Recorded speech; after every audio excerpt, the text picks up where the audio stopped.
الحمد للہ رب العالمین الرحمن الرحیم مالک یوم الدین ایاک نعبد و ایاک نستعین اہدنا الصراط المستقیم صراط الذین انعمت علیہم غیر المغضوب علیہم ولا الضالین اعوذ باللہ من الشیطان اللعین الرجیم بسم اللہ الرحمن الرحیم الحمد للہ رب العالمین هو الذی خلقکم ثم رزقکم ثم یمیتکم ثم یحییکم ثم الیہ ترجعون هو الذی لم یلد ولم یولد ولم یکن له کفوا احد هو الذی یصورکم فی الارحام کیف یشاء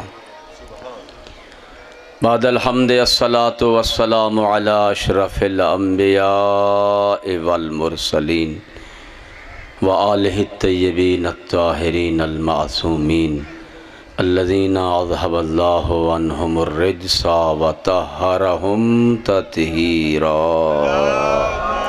صلی علی محمد اما بعد قال اللہ تبارک و تعالی فی القرآن الکریم وہو اصدق الصادقین بسم اللہ الرحمن الرحیم فَإِذَا فَرَغْتَ فَانْصَبْ وَإِلَىٰ رَبِّكَ فَارْغَب بلندتر صلوات۔ دعا ہے اللہ رب العزت بانی مجلس کا فرش عزا بچھایا قبول فرمائے۔ آپ مومنین کا اس مقام پر پرسے کے لیے جمع ہونا عظیم عبادت میں شمار فرمائے۔ خدا کی ذات اس ذکر کو بانی مجلس کے لیے، تمام شرکاء خطبہ کے لیے باروز محشر بخشش، بلندی درجات، شفاعت محمد و آل محمد علیہ السلام، بالخصوص شفاعت سیدہ فاطمۃ الزہرا سلام اللہ علیہا کا وسیلہ قرار دے۔ تمام دعاؤں کی قبولیت کے لیے بلندتر صلوات۔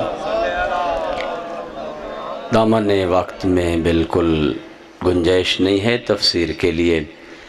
اللہ کے حبیب کا پہلا اور آخری حج، پیغمبر اسلام نے ایک ہی حج انجام دیا جو ان کی زندگی کا پہلا حج بھی ہے اور آخری حج بھی ہے۔ اللہ کا حبیب، خدا کا محبوب مصطفیٰ حج کے افعال انجام دے رہا ہے۔ بیت اللہ میں حج انجام دے رہا تھا، یا جبرائیل امین یہ دو آیات لے کے اترے، فَإِذَا فَرَغْتَ فَانْصَبْ۔ اے میرے حبیب، اللہ کا حکم ہے، اے اللہ کے محبوب، خدا کا حکم ہے، اِذَا فَرَغْتَ، جب تو حج سے فارغ ہو جائے، فَانْصَبْ، پھر اپنا جانشین نصب کر دے۔ جیسے ہی تو افعال حج کو انجام دے دے، جیسے ہی تو حج کو مکمل کر لے، حج کو مکمل کرنے کے فوراً بعد فَانْصَبْ، تو نے اپنے جانشین کا اعلان کر دینا ہے، تو نے اپنے جانشین کو نصب کر دینا ہے، دنیا والوں کو بتا دینا ہے کہ تیرے بعد تیرے منبر کا وارث کون ہے۔ وَإِلَىٰ رَبِّكَ فَارْغَب۔ اور دوسری آیت ہے، میرے محبوب، خدا کا حکم ہے، اپنے جانشین کو نصب کر دو، اپنے جانشین کا اعلان کر دو، اور اس کے بعد تو نے اپنے رب کے پاس آنے کی تیاری کرنی ہے۔ وہ لوگ جو تاریخ سے واقف ہے جانتے ہیں، ان آیات کے بعد پیغمبر اسلام 70 دن اس دنیا میں رہے اور اس کے بعد رحلت فرما گئے۔ جانشین کا اعلان کرنا ہے، جانشین کے اعلان کرنے کے بعد تو نے پھر اپنے رب کے پاس آنے کی تیاری کرنی ہے۔ اب پیغمبر کو حکم ملا، پیغمبر جو ہے تلاش میں ہے کہ کس موقع پر میں نے اپنے جانشین کا اعلان کرنا ہے۔ اب تیسری آیت سنا رہا ہوں آپ کو، دو پہلے آپ نے سنی۔ پہنچے مقام خم غدیر پہ، اب وہاں پیغمبر بھی چاہ رہے تھے کہ علی کی ولایت کا، اپنے جانشین کا اعلان کر دے، لوگوں کو بتا دے کہ میرے بعد میرا جانشین میری جگہ پر میرے منبر کا وارث کون بنے گا۔ اب چاہ رہے تھے اعلان کریں، یا جبرائیل امین سورہ مائدہ کی یہ آیت لے کے اترے، یا ایھا الرسول بلغ ما انزل الیک من ربک وان لم تفعل فما بلغت رسالتا۔ اے رسول، اللہ کا حکم ہے، آج رسول بن کے پہنچا دے وہ حکم جو اللہ کی طرف سے نازل کیا گیا تھا تجھ پر۔ اگر تو نے یہ حکم نہ پہنچایا، اگر آج تو نے اپنا جانشین نصب نہ کیا، اگر آج تو نے دنیا والوں کو نہ بتایا کہ تیرا جانشین کون ہے، فما بلغت رسالتا، تو تیری رسالت مکمل نہیں ہوتی۔ ارے جب اللہ کے حبیب کی رسالت علی کی ولایت کے اعلان کیے بغیر مکمل نہیں ہوتی تو مسلمان کا دین ولایت علی کے بغیر کیسے؟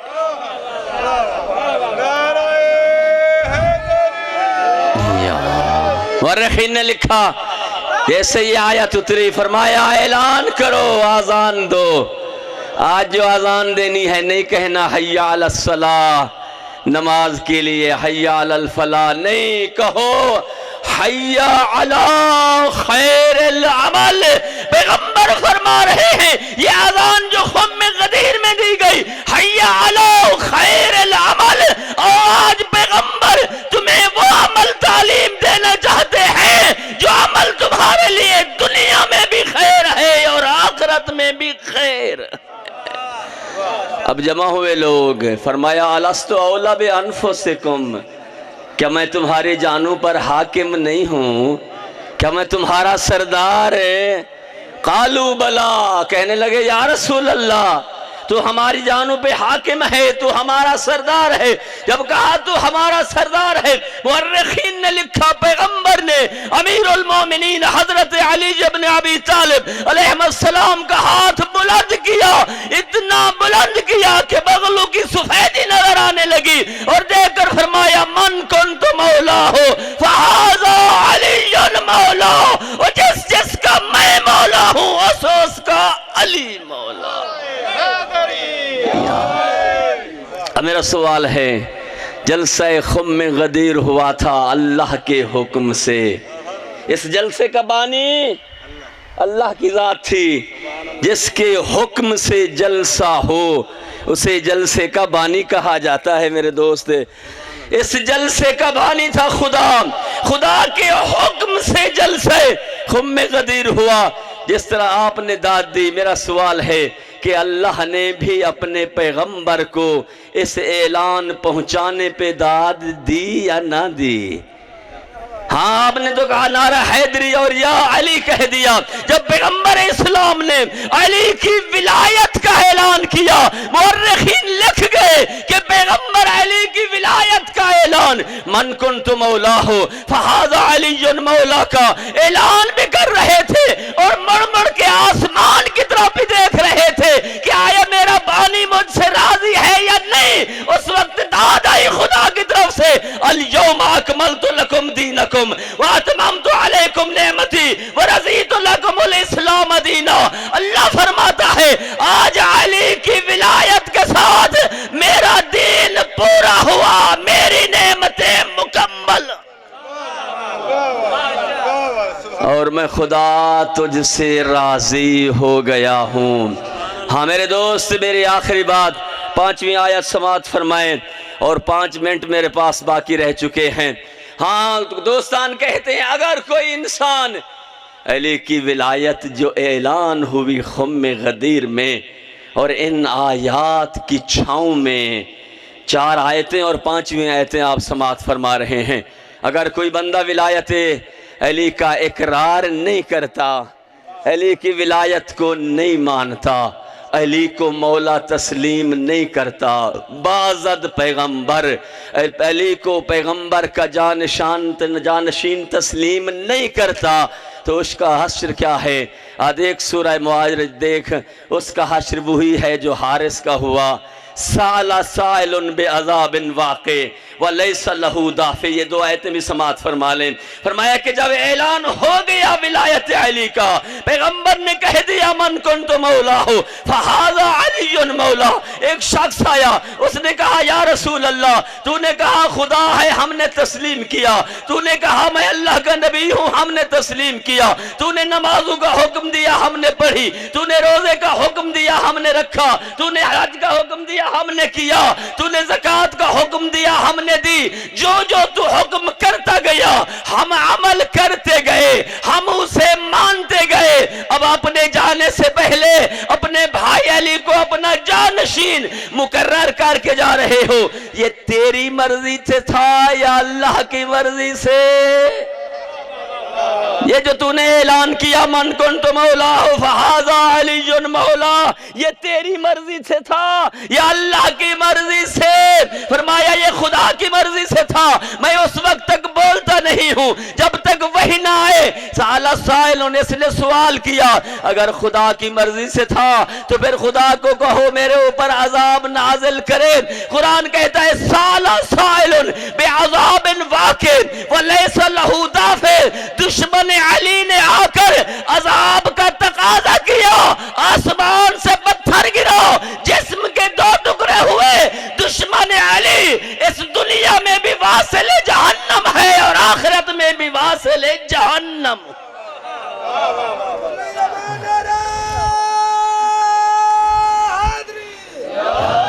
ہاں میرے دوست، ولایت کا معنی ہے پورے جسم پر علی کی حکومت کو مسلط کرنا، یہ ہے نا ولایت کا معنی۔ من کنت مولا ہو فہذا علی مولا، جس کا میں مولا ہوں اس کا علی مولا، یعنی میں نے علی کو ولی مانا ہے، میں علی ولی اللہ پڑھتا ہوں۔ اس کا معنی یہ ہے جب میں نے تسلیم کر لیا نا ولایت علی کو، اب جسم میرا ہے، حکومت علی کی ہو۔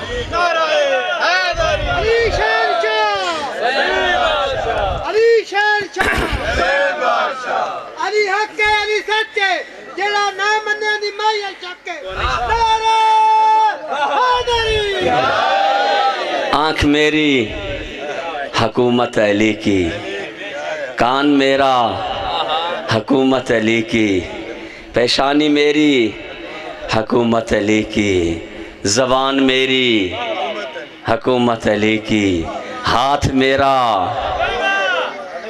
دل میرا حکومت علی کی، پاؤں میرے۔ اس کا مطلب کیا ہے؟ اس کا مطلب یہ ہوا نا میں نے وہ سننا ہے جس پر میرا علی مولا راضی ہو، اس آنکھ سے میں نے وہ دیکھنا ہے جس پر میرا علی مولا راضی ہو، اس زبان سے میں نے وہ گفتگو کرنی ہے جس سے میرا مولا علی راضی ہو، یہ پیشانی ہمیشہ اس ذات کو جھکنی ہے جس کو میرے مولا علی کی پیشانی جھکتی۔ اس دل میں وہ ذکر ہوگا جس ذکر سے علی راضی ہو، اس ہاتھ سے وہ کام ہوگا جس سے علی، ان قدموں سے وہاں چل کے جاؤں گا جس طرف چلنے کو علی راضی۔ اگر اس منزل پہ ہیں تو ہم نے مانا ہے من کنت مولا ہو فہذا علی مولا۔ میرے دوست، اگر دنیا علی ولی اللہ پڑھ لیتی، زہرا کی بیٹیاں بازاروں میں نہ آتی۔ کسی نبی کا دین پہ اتنا خرچ نہیں ہوا، کسی نبی کے بیٹے دین کے لیے اتنا نہیں رلے جتنا علی کی بیٹیاں دین کے لیے۔ یحییٰ مازندرانی راوی ہے، کہتا ہے کنتو فی جوار الامیر المؤمنین مدتاً مدیدہ، میں بڑا عرصہ علی کا ہمسایہ رہا، قریب من البیت الذی تسکن ابنتہ زینب، میرا گھر، میرا حجرہ علی کی اس حجرے کے قریب تھا جہاں زہرا کی بیٹی زینب رہتی تھی۔ 15 سال کا ہمسایہ مورخین نے لکھا ہے یحییٰ مازندرانی کو علی کا، کہتے ہیں فلا واللہ ما رعیتہا، خدا کی قسم زہرا کی بیٹی اتنا پردہ دار تھی، کبھی میں نے زہرا کی بیٹی کو گھر سے باہر نہیں دیکھا۔ ولا سمعت لہا صوتا، کہتا ہے زہرا کی بیٹی اتنا پردہ دار تھی، میرا حجرہ بھی قریب تھا، میرے کانوں تک زہرا کی بیٹی کی آواز کبھی نہیں آئی۔ اذا اردت الخروج لزیارت جدہا، جب چاہتی نانا کے روضے کی زیارت کے لیے جائے، نانا کے مزار کی زیارت کے لیے جائے، تخرج لیلاً، رات ڈھلنے کا انتظار کرتی۔ جب رات ڈھل جاتی نانے کے مزار پہ جاتی، امامہا علی، آگے علی ہوتے، والیمین حسن، دائیں حسن، والیسار حسین، بائیں حسین، فَإِذَا قَرِيبٌ مِّنَ الْقَبْرِ الشَّرِيفِ سَبَقَ عَلِيٌّ، جیسے ہی روضہ رسول کے قریب پہنچتے علی دوڑ پڑتے، اور دوڑ کر کیا کرتے؟ فَأَخْمَدَ ضَوْءَ الْقَنَادِيلِ، علی دوڑ کر روضہ رسول پہ جلتے ہوئے چراغ گل کر دیا دیتے تھے۔ سَأَلَهُ الْحَسَنُ عَنْ ذَلِكَ، امام حسن نے پوچھ لیا بابا رات ڈھل چکی ہوتی ہے، دیکھنے والا نامحرم کوئی نہیں ہوتا، جیسے ہی نانا کے روضے کے آپ قریب ہوتے ہیں آپ اچانک دوڑ پڑتے ہیں، نانا کے روضے کے چراغ بجھا دیتے ہیں، بابا ایسا کیوں کرتے ہیں؟ فبکا علیہ بکان شدیدہ، علی کا گریہ بلند ہوا اور ریش اطہر آنسو سے تر ہو گئی، دیکھ کر فرمایا حسن بیٹا، علی کی غیرت برداشت نہیں کر سکتی، اور رات کے اس عالم میں میری زینب کے قد پہ کسی کی نگاہ پڑے، اور میں کہتا ہوں مولا آپ مظہر العجائب، اپنی زندگی میں زینب کے پردے کا اتنا خیال، اور مولا یہ دیکھئے شام غریبہ اور دربار شام اور یزید شرابی کا دربار اور تیری بیٹی زینب ہاتھ پس گردن بندھے ہوئے، سر پہ چادر موجود نہیں۔ اللہ اللہ